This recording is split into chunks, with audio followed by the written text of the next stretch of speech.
Bonsoir à tous. Haïti est donc déjà éliminé de cette Coupe du Monde. Il y a quand même matière à avoir beaucoup de regrets. On peut perdre face au Brésil, il n'y a pas de souci. Mais il y a une manière. Et il y a surtout une préparation. 2 ou 3 jours avant le match, le sélectionneur des Grenadiers, Sébastien Migné, travaille une autre tactique. Ligne à 5 défenseurs. 4 milieux de terrain, un attaquant. Franzi Pierrot, qui est un attaquant pivot. Le groupe dit, bon, on n'a jamais joué comme ça, etc. Alors on le travaille un peu à l'entraînement. Mais en gros, on a presque l'impression que c'est une improvisation face au Brésil. Et surtout, ça a donné une image très négative. En gros, c'était une approche, on va tous se mettre derrière, etc. Or, Haïti n'a jamais vraiment joué comme ça, et le peu de fois où Haïti a voulu bétonner, ça n'a jamais marché. Qu'est-ce qu'on va mettre Franzi Pierrot, le pauvre, c'est un attaquant pivot tout seul devant, avec des mecs à 20-30 mètres. Ça n'a strictement aucun sens, les joueurs ne comprenaient pas la tactique qu'on a voulu mettre, les choix, etc. Parce que si tu veux vraiment jouer en compte comme ça, mets des joueurs très rapides. Tu mets pas un attaquant avec des mecs à 20-30 mètres. Et le problème, en fait, c'est que des fois, aux entraînements, prenez la paire, par exemple, Lenny Joseph, Wilson Isidore, ça marche bien. Dominique Simon, milieu de terrain qui est arrivé, les gens se disaient, c'est pas mal, ça permet à Bellegarde de jouer un peu plus haut, etc. Mais en fait, on a l'impression que il y avait des demi-choix. C'est-à-dire qu'on attend en fait d'être mené, on attend le jour d'un problème. C'est exactement pareil que face à l'Écosse pour réagir. Et la lecture de jeu, des fois, elle laisse à désirer. Parce qu'encore une fois, on peut perdre face au Brésil, etc. Mais il y a une manière. Ça faisait 52 ans que le peuple attendait ça. Et là, il y a un goût d'inachevé. On a l'impression qu'on s'est pas battu avec toutes les armes. Alors je sais, il y a le poids des statuts, etc. Mais on a aussi l'impression que l'entraîneur, la Coupe du Monde, c'était quelque part pour son CV, pour rebondir ailleurs. Attendez, c'est déjà ce qu'il avait essayé de faire. Parce que rappelez-vous, Haïti va se qualifier lors de la dernière fenêtre qualificative parce que le Honduras prend 1 point sur 6. C'est le Honduras qui va donner la qualification au Grenadier. Alors en même temps, il fallait qu'Haïti fasse les résultats. On a eu un Johnny Placide exceptionnel face au Costa Rica. Bon, et plein d'autres qui ont été très très bons pour ces qualifs, notamment les anciens, les AD, les Nazons, etc. Bref. Sauf que quelques semaines avant la dernière fenêtre internationale, donc de qualif, la fédération, en gros, sait que Migné c'est fini. Et Migné appelle des agents pour lui trouver un autre point de chute. Finalement, concours de circonstances, il reste, on en fait une légende, etc. Là derrière ça. Sauf que Sébastien Migné, je vais le répéter, c'est un très bon préparateur physique, des fois il fait des bonnes séances, il n'y a pas de souci.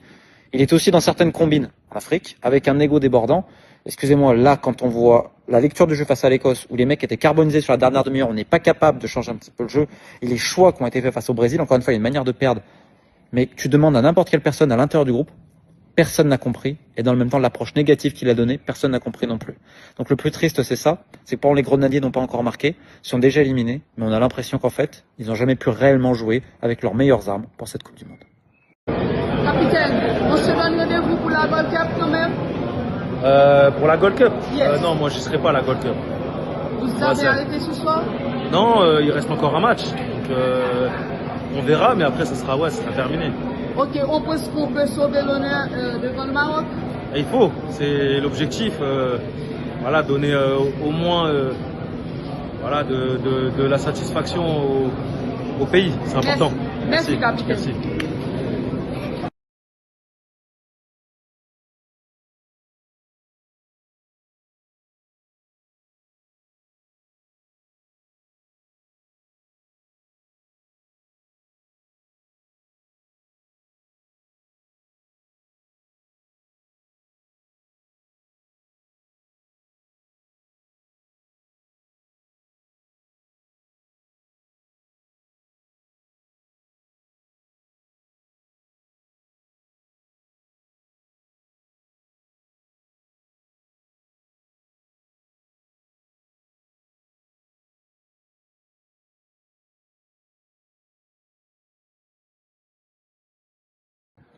Bonsoir à tous. Haïti est donc déjà éliminé de cette Coupe du Monde.